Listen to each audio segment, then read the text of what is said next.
Hello and welcome to another Modern Day James Gumroad. This week we're going to be posing characters in perspective, and I'm going to show you some of the form breakdowns that we can use to do this. But first we're going to start off doing some cinematography techniques and understanding how we can manipulate our camera. And just a quick reminder, you can get access to all of the Gumroads I make in a month for just $5 if you sign up on patreon.com/moderndayjames. And with that out of the way, let's get started with the lesson. I'm going to show you the maquette that I use when I'm blocking out my characters in primitive forms. It's going to look a little bit different than the anatomy blockouts if you've seen those. The reason being is that I want to keep it very simple so I can just place these forms in perspective. If you start using too complicated of building blocks, it gets a little bit more difficult to place these figures in perspective. So I just start out by blocking in the major masses, that being the skull, ribcage, abdomen, and pelvis, and then I use cylinders for the arms and legs, and I break those up into the upper arm and the lower arm, and the upper leg and the lower leg.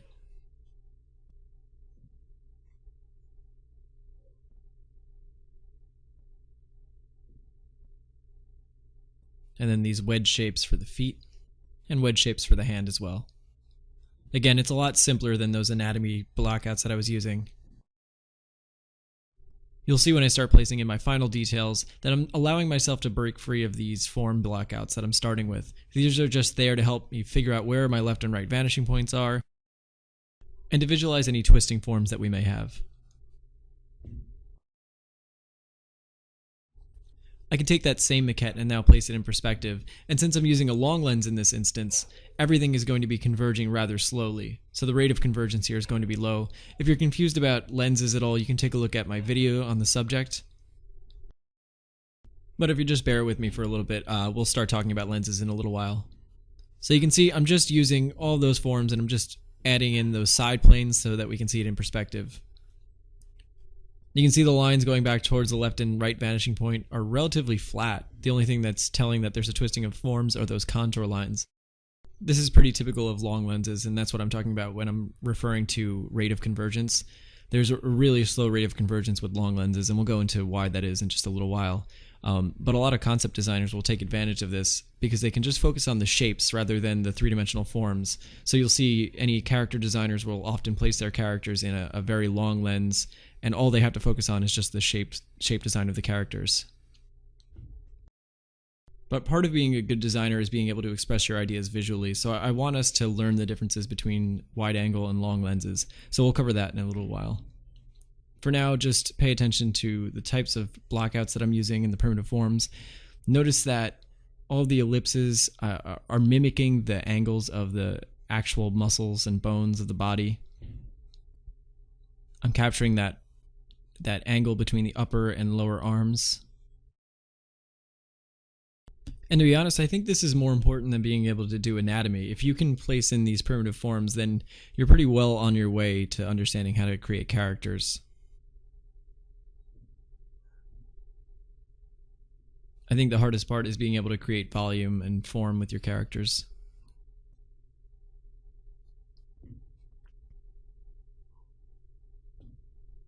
Alright, now I'm just filling in with some color, just so we can visualize those forms a little bit better.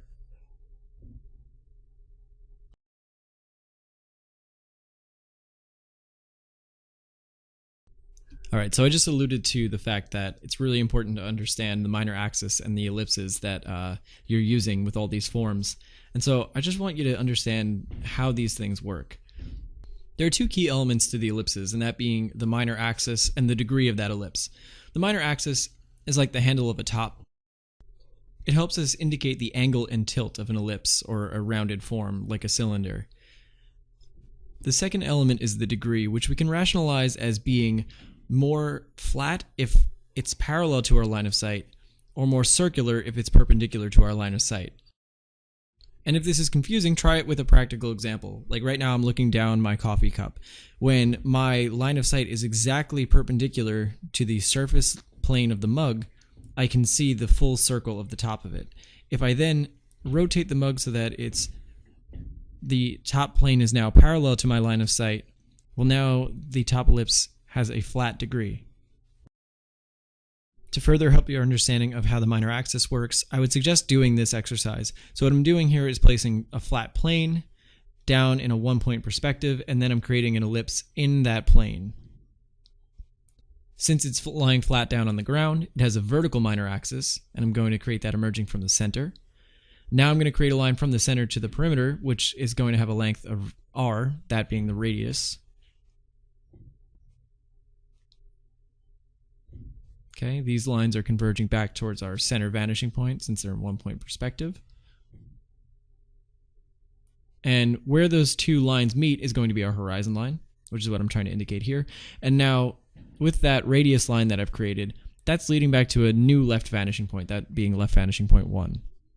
I can travel to left vanishing point 1, even if it's off the page, just imagine it, and then from left vanishing point 1, go through the minor axis at a height of r, or that being the radius, and I've created a flat plane in which I can create a new ellipse in. But what's the minor axis of this ellipse going to be? Well, it's going to be roughly equivalent to the tangent line of the ellipse that we're rotating around. And sorry, I ended up cutting out my drawing in of the ellipse, but you'll see it again in the next step. I do another rotation of this ellipse. So this tangent line is going back to the horizon line. This is the new minor axis. And in this case, it's going to be heading back towards right vanishing point 1.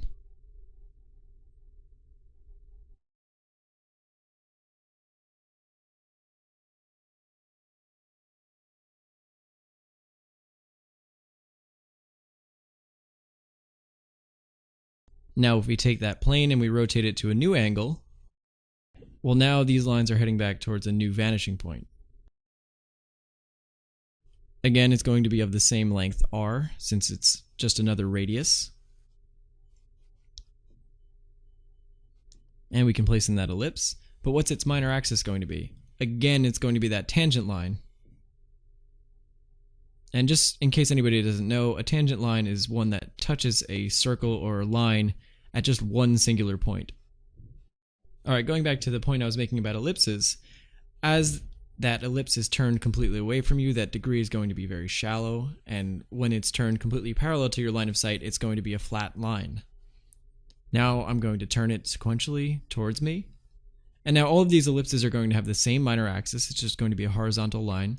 And you can see, even though they have the same minor axis, they're showing different tilts. And that's because of the degree of the ellipse. So as it tilts more and more towards me, I'm seeing less and less of that side plane, and I'm seeing a more circular ellipse.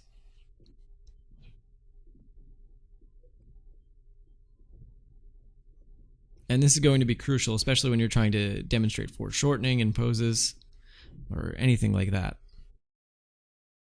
Now, I made mention earlier of lens lengths, and I wanted to discuss why we need different lenses.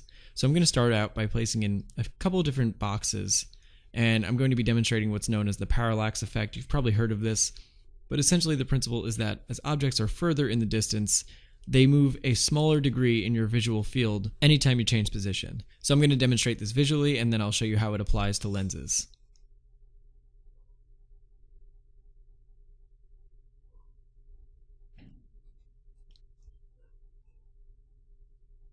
So here we have our three forms.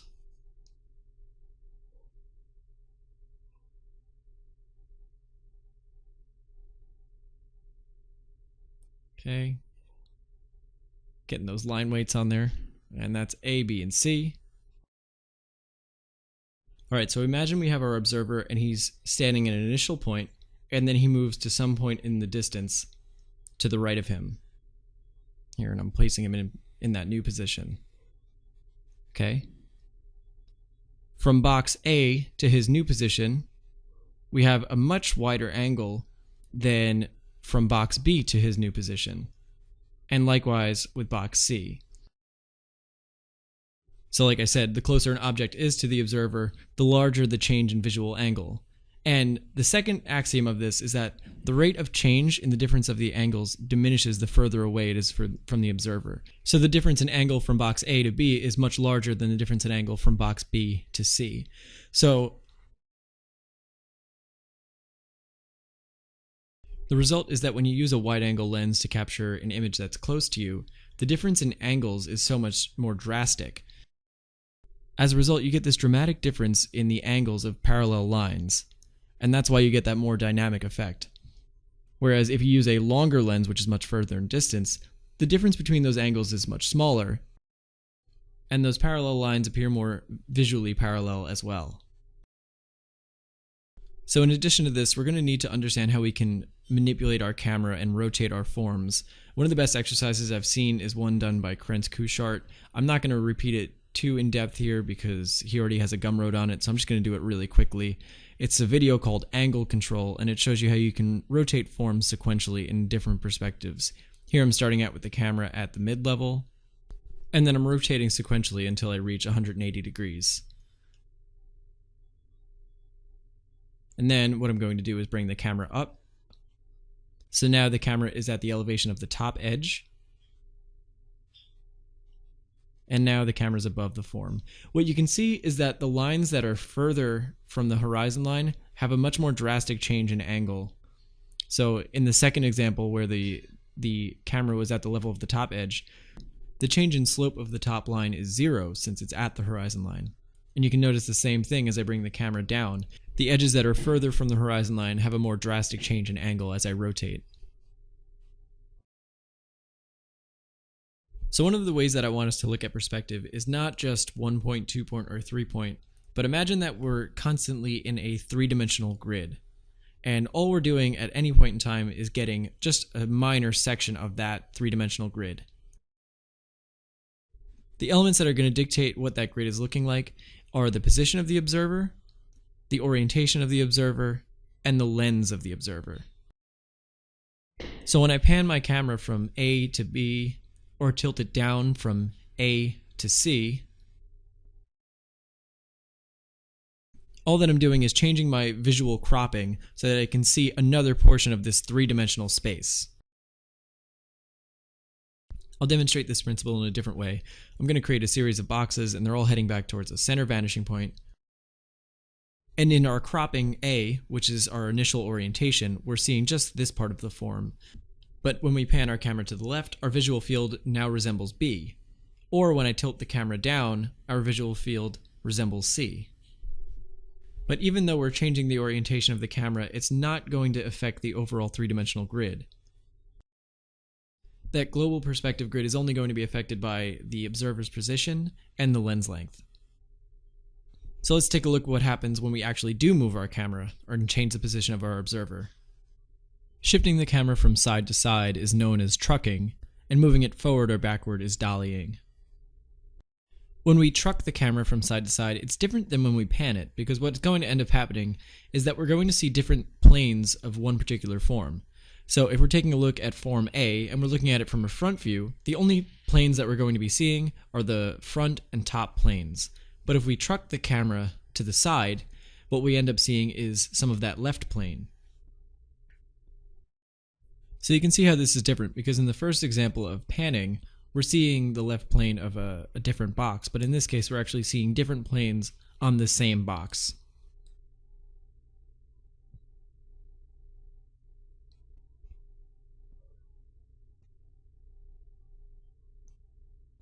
So let's take a look at dollying.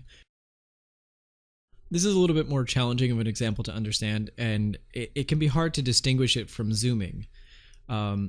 In both cases, we're going to be amplifying the size it takes up on our visual space, but when we dolly in, we're going to be exposing more of that side plane and it's going to take up more of our visual space. We'll cover this distinction a little more when we go into environments, but for now, let's just move on and we'll talk about some poses. So as the title says, this video is going to cover mostly static poses, just standing and sitting, basic poses. In this instance, we're going to be looking at the back of a character with their arms extended. The rate of convergence is going to be relatively high since we're using a wide-angle lens, which also implies that we're taking this picture relatively close to the subject. I'm always considering these elements of cinematography when I'm doing these types of sketches because it's so helpful to imagine where you're placing your camera in respect to this character. So I'm just placing in those basic blocks. I'm keeping in mind the ellipse degree. The upper arm is relatively parallel to my line of sight, so the degree on those ellipses are very shallow, but then as the lower arm turns away, it starts to expose that bottom face, and thus the ellipse degree becomes a little bit wider. Now I'm going to place in the legs. Since they're further and further below the horizon line, now the degree of these ellipses gets wider and wider. And since they're relatively vertical, they have vertical minor axes. Remember that the feet are typically oriented in different directions, and sometimes different directions from the orientation of the body. So we're going to be generating new vanishing points with the new tilts of these feet. And that's part of why it's so important to understand how forms rotate in perspective, which I covered in that first intro to dynamic sketching video. And placing in that ground plane really helps orient the character in three-dimensional space. So now that I have this basic block out, I can start placing in some identifying features on top. I'm just starting with the surface anatomy because I'm comfortable with anatomy, but you can place in the skeletal and muscular anatomy over this. That's really up to you. And then I'm going to even skip another step and just start placing in drapery over all of this. You can break it down into even more steps if you have trouble with any of this. You can place the skeleton in on one layer, the muscles on the next, the surface anatomy on top of all of that, and then a fourth and final layer for the drapery. But once you're comfortable with that, you can kind of skip ahead, since the drapery is pretty much just going to follow these three-dimensional forms. Throughout this lesson, I use a lot of armor and cloth to place in my final details over the blockouts. This isn't an armor and cloth lesson, so I'm not going to discuss it too much here. We'll go into that in a future lesson. If you want, you can take these blockouts and just place in the unclothed body over these blockouts. But if you want to get a head start on cloth before I make my Gumroad video on it, you can check out the videos that I have on cloth on the YouTube channel over at youtube.com/moderndayjames.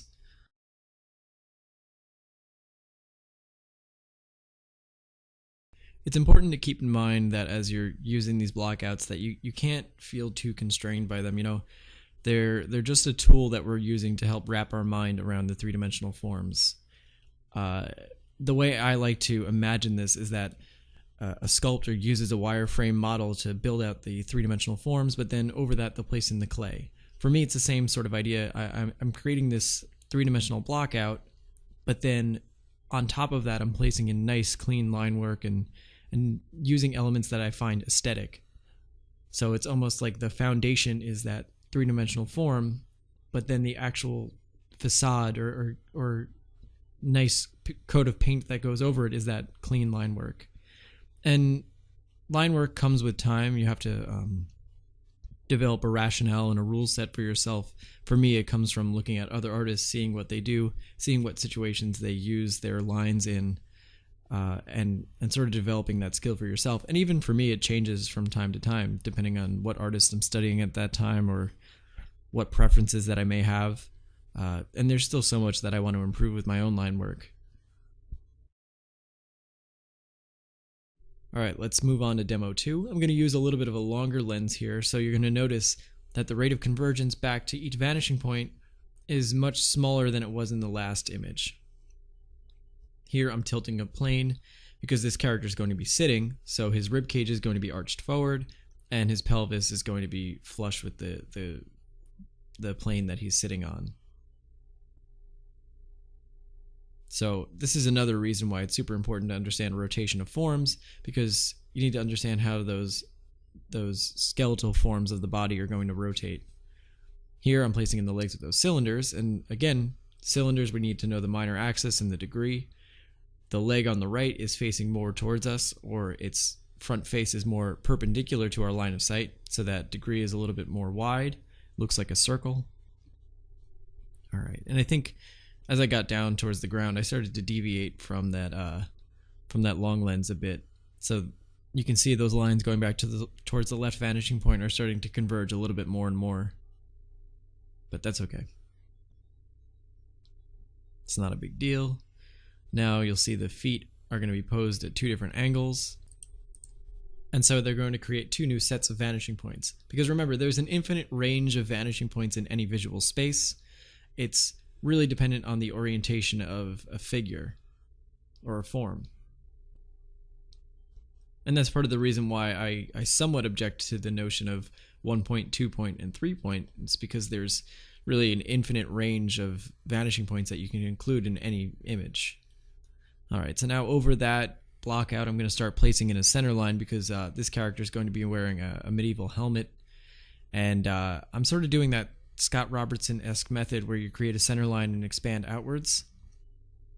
It's still building forms and, duplicating curves in perspective. It's the same idea. I add some hatching in there to indicate tone because that portion is leather, indicating those cast shadows with the heavy dark.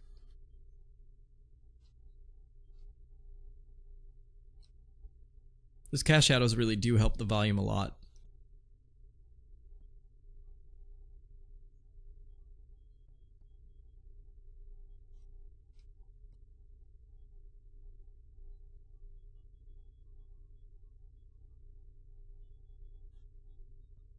And like I said earlier, just try to develop a style of line work that you like. For me, I like to use lines that are usually perpendicular to the plane or parallel to the plane for my hatching and laying in tone. But decide how you want to do it. Usually with certain materials, I'll create a rule set for an image, and then anytime I encounter that same texture or that same material, I'll follow that same rule set. So for example, all of the leather portions are going to be hatched vertically or perpendicular to the plane. And so I'm keeping that consistent throughout the entirety of the sketch.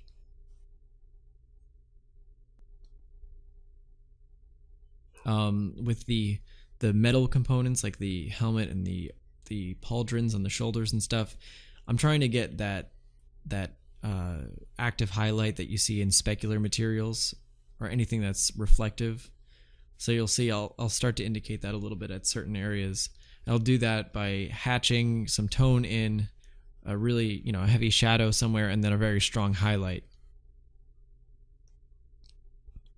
Here I'm placing in the cast shadow of the drapery, which is following the form. You're getting, a little bit of that diaper fold in between the two legs. Here's another belt coming down at an angle. And some of this comes from studying the actual armor and understanding how these things work and how they articulate. Because you can't really make these types of decisions if you don't understand how the underlying structure of these work.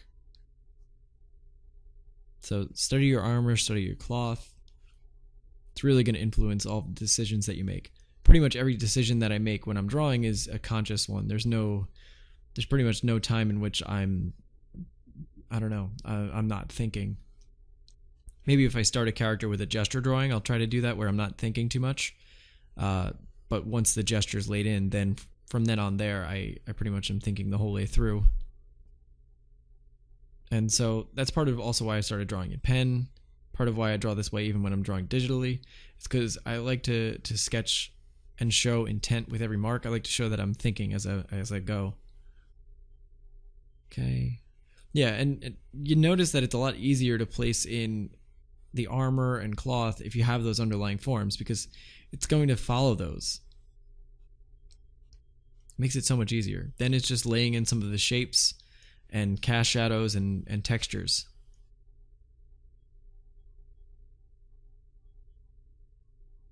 And when I'm working digitally, sometimes I'll make a line and then undo it, and I do that a couple of times just because I can see if I like a decision or not, and if I don't like that decision, I can get rid of it.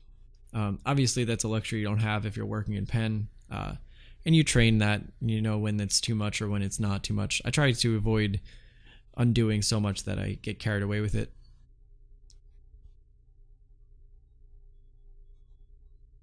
And you can train that if you draw traditionally, you can train that a bit more and use a little more discretion. And I think for the most part, when I do a traditional sketch, it comes out with pretty close to the same fidelity, so I'm not too concerned about it. But if you're having that trouble where you're, hitting Control Z over and over again, maybe try working traditionally so you don't have that luxury, and then you can develop that confidence a little more. For me, a lot of the times now, I'll be experimenting with certain ideas, or maybe I want to hatch something in a certain way. Like even there, like I wasn't really liking the way that I was indicating those textures, so I just got rid of it. So Yeah, it's a give and take. But I feel comfortable, doing things without any undo, and part of that is just drawing traditionally and working without having those luxuries.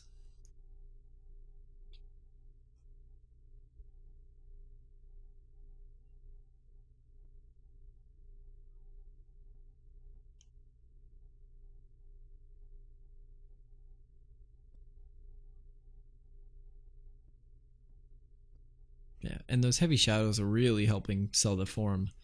Uh, Shadows in general are so helpful to show how things are interacting with one another. Otherwise, they just kind of look like separate entities, and they don't look like they're connected in any way.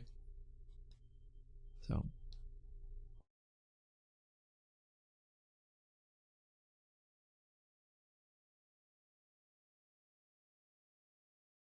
all right, let's move on to the next one. All right, now I'm going to sketch another knight, and in this case, the camera's going to be positioned above him, and it's tilted so that it's looking down.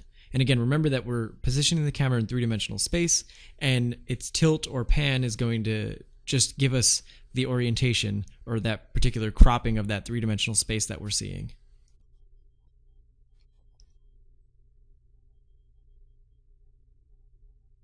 So in this case, you're going to get some overlapping of the forms. Like there you see that the head form is overlapping with the torso quite a bit. And here you can see that the torso is overlapping with the pelvis. And the more that the camera is positioned directly above the character, the more and more foreshortening you're going to get, and the more overlap that you're going to get between these forms. I could have even probably pushed that overlap between the upper leg and the lower leg a little more. But, can't go back in time now. Doing that same thing where I'm taking the form and I'm adding a center line to it, which allows me to build out from it.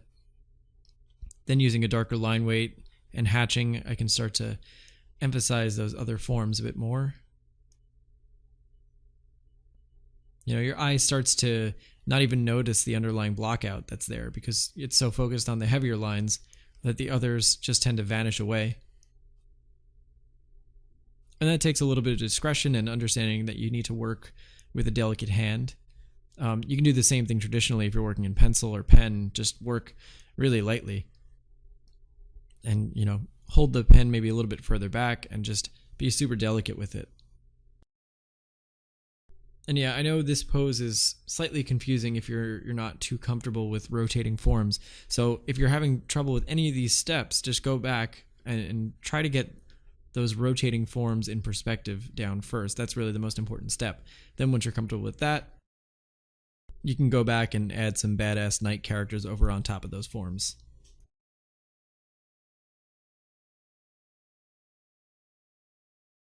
Another thing that's really cool about this is it sort of lends itself really well towards storyboarding because you can pick out the type of camera lens that you're going to be using. You can pick out the position of the shots and the location of the camera, and it really lends itself to storytelling. Maybe right now this knight is entering some citadel or castle or something, and we want him to feel overpowered by his environment. So we have this top-down camera with this strong vertical convergence. I'm not too great at storytelling just yet, but I'm working on that. And I think getting these down, or getting these poses and camera angles down, is really a crucial step to that.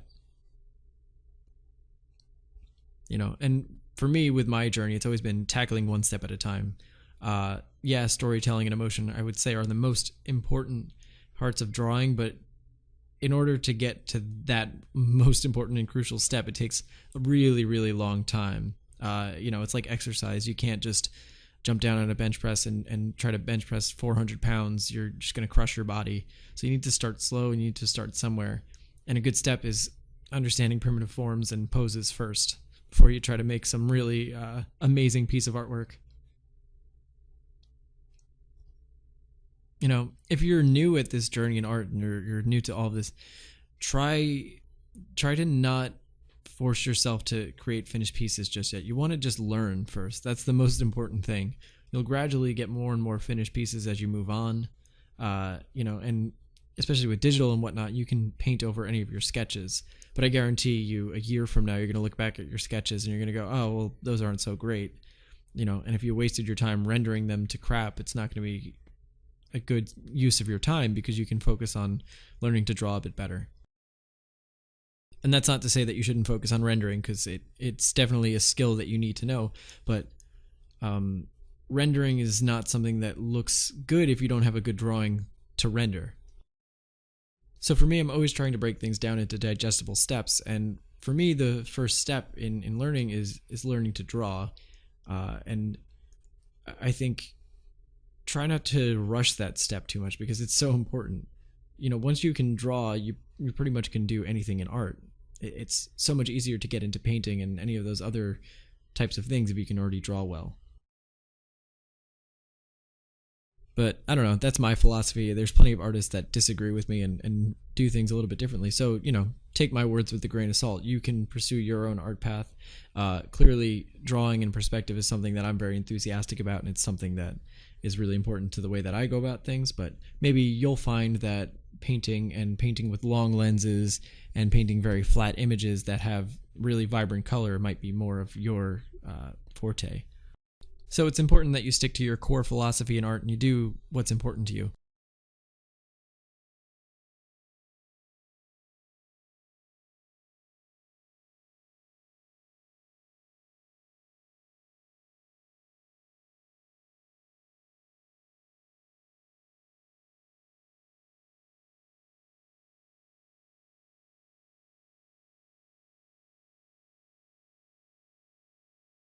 All right, I'm going to do another character, and in this case, we're going to be doing a back view. I want to just mention a few things about these vanishing points.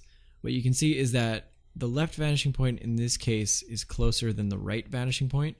So the convergence towards that left vanishing point is going to be a bit faster than the convergence towards that right one.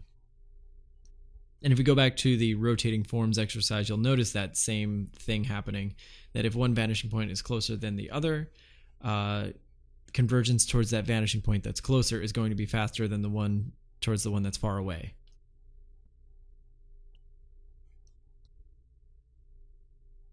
Just another reason to go back to that rotating forms exercise. I really do it all the time too, and I'm constantly teaching, and I come back to that exercise all the time when I'm teaching. So it's proven itself helpful every time that I go through it. It helped me going through it in this video. It helped me going through it in Brainstorm. So I'd say try to make sure you're comfortable rotating those primitive forms.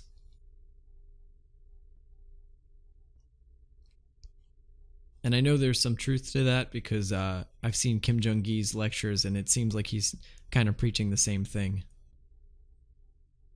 All right, same idea here. I'm making sure that I'm capturing those angles of the body, the angle between the upper arm and the lower arm, making sure those ellipses have the right minor axis and degree. And when I say right minor axis and degree, I just mean something that looks natural and looks like it works. It doesn't need to be 100% perfect. It just needs to be good enough and understandable. All right, here I'm placing in that vertical hatching for the leather. Again, remember I mentioned that I'm going to be using perpendicular hatching to the plane just to try to get that tone in. Okay. Placing in those curves for the helmet.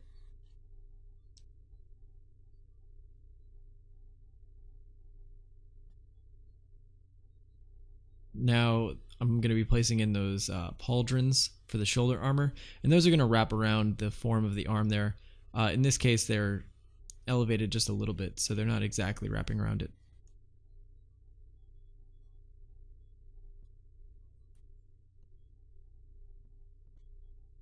The armor piece that goes around the elbows is pretty confusing.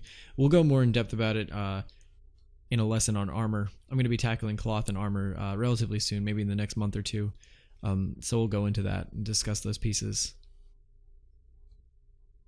And notice that I'm not forcing myself to conform to those initial blockouts that I did.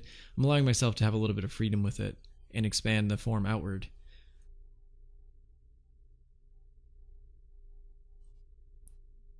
Since the belt is going to be below the horizon line, we're going to have that downward sloping of those ellipses, although it's pretty close to the horizon line, so the degree is relatively flat. Placing in that cloth beneath those belts, and those are pipe folds. They're going to manifest as a series of cylinders. Again, you can go to that cloth lecture on YouTube. You can see the way I'm hatching in the armor too. I'm getting that strong shadow and then a relatively strong highlight. That just helps indicate that it's reflective. Take a look at how some other artists are doing that.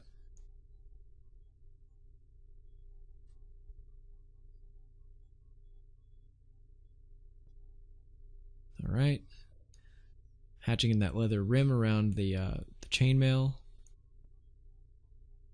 You'll see that when I do hatch in the chainmail itself, I do those alternating C-shaped curves. Yeah, here I'm doing that. And then on top of those alternating C-shaped curves, I lay in some hatching that lies perpendicular to the form.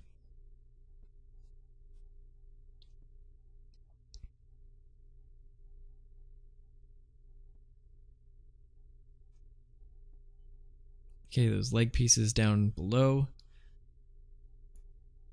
Again, you can see it's just wrapping around the form. It's relatively simple.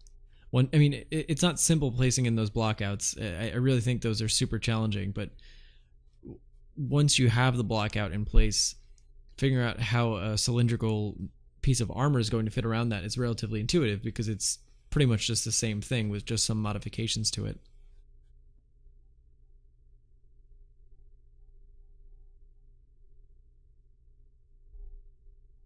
And then once you study armor and see how it's layered, then that's not too bad to place those in.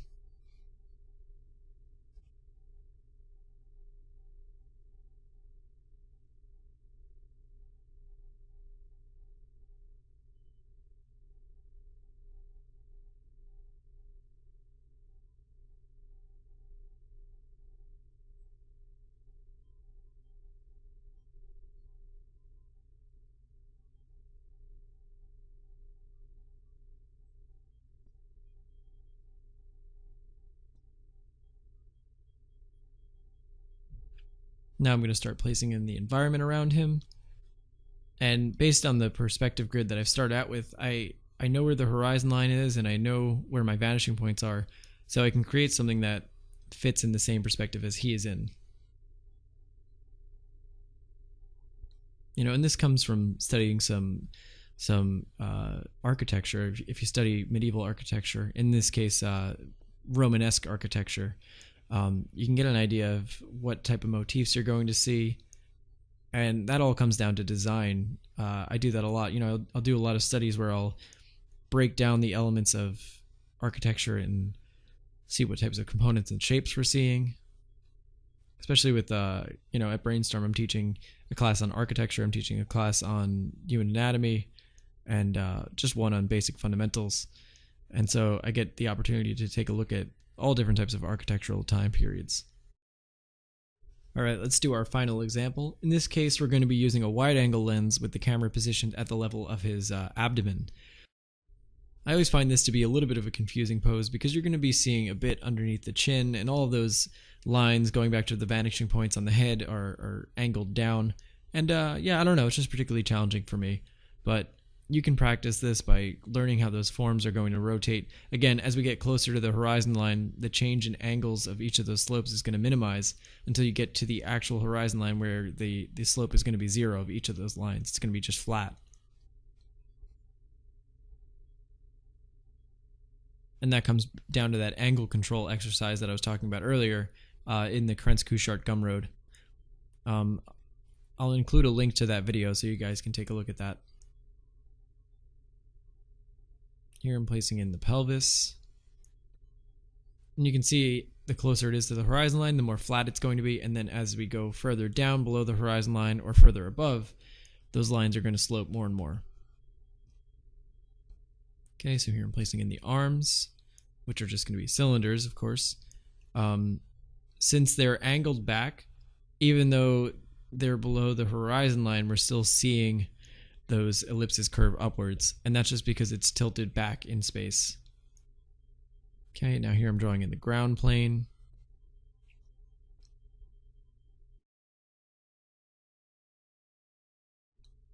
Remember that those ellipse degrees are going to get wider and wider the further below the horizon line we go.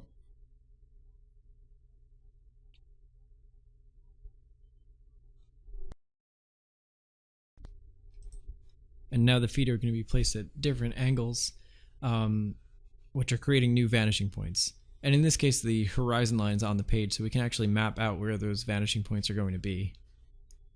If you take any one of those lines and you just imagine it or draw it going back towards the horizon line, you can figure out where those new vanishing points are going to be.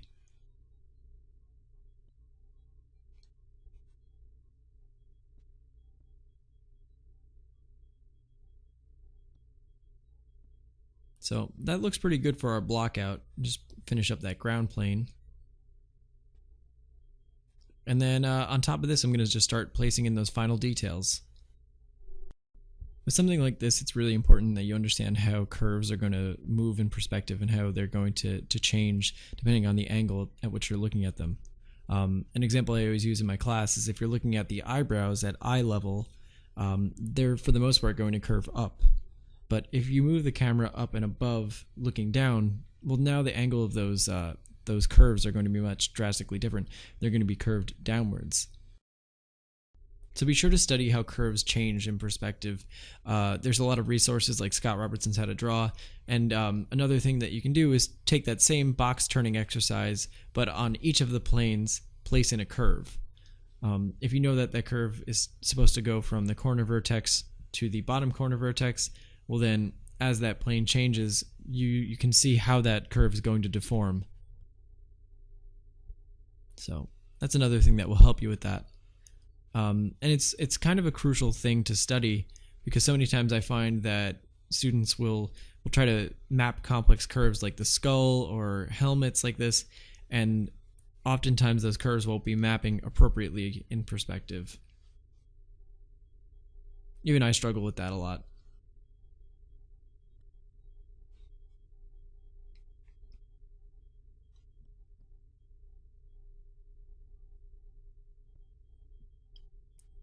And you can study these folds too. All those folds that are coming from the shoulder there are pipe folds, and essentially they're just alternating cylinders that are leading back to that tension point on the shoulder.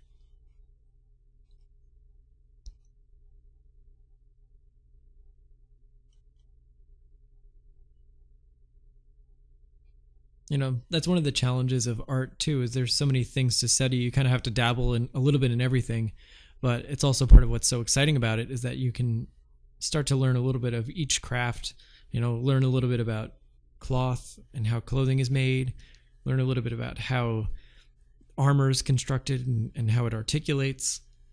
It can be quite fun, actually. So in addition to perspective, something that you need to pay attention to is how things are joined together. You'll notice in all of the sketches, there's an attention to detail of how things are connecting to one another. So even on the helmet itself, you can see I'm indicating that leather band, which has bolts in it. The belt has the buckle and the piece that's going through it. Here on this satchel that I'm doing that's hanging on the side, it's connected back to the belt on the waist by two straps, and then it's held tight by one strap that's going along the center. All of the armor, even though at some places I'm not indicating it, the armor is held on by belts and buckles, and it also wraps around the form so that that gravity helps to act support it. You know, at each area, I'm understanding what it is that I'm sketching. It's not just a matter of sketching random things that sort of look like armor. It's actually understanding how those things are built and put together. You know, you can try to bullshit it a little bit, but I don't think that's the best way to go about it. And I think oftentimes the viewer can tell that you're not actually understanding what it is you're sketching.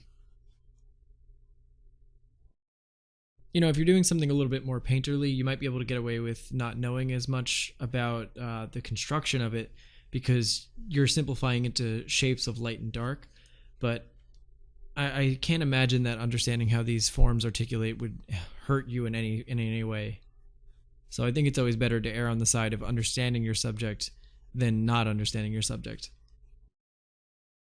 And since that's mostly what I want to talk about for this video, somebody requested that I talk a bit about anecdotal experiences and just my experiences in art. And I thought that was a good idea because, while I'm sitting here going through the demonstration, I can talk a little bit about my experiences and what's happened. So my philosophy with learning art has actually sprouted out of my my learning of music, because I started learning music when I was 5 years old, and before I was doing this, I was in a touring band and stuff. And one thing that I noticed early on is that in order to write your own music, it was much different than just learning pieces and learning, like the circle of fifths and all that stuff, and learning how to read music. You needed to understand music theory, and then on top of that theory, you needed to develop style. I was fortunate to play metal, which is a pretty stylized genre. It's very there's so much going on, and luckily it's also relatively technical. So I learned that I needed to understand my scales. I needed to build the physical dexterity of being able to play those scales relatively fast. So for me, the breakdown was learn the technical skills, learn the mental skills as in music theory, and then develop the style. And the style came from doing covers of other bands that I enjoyed and trying to break down the logic that which they were making. And it even went to the level of what types of effects pedals are they using, what types of arrangements are they using.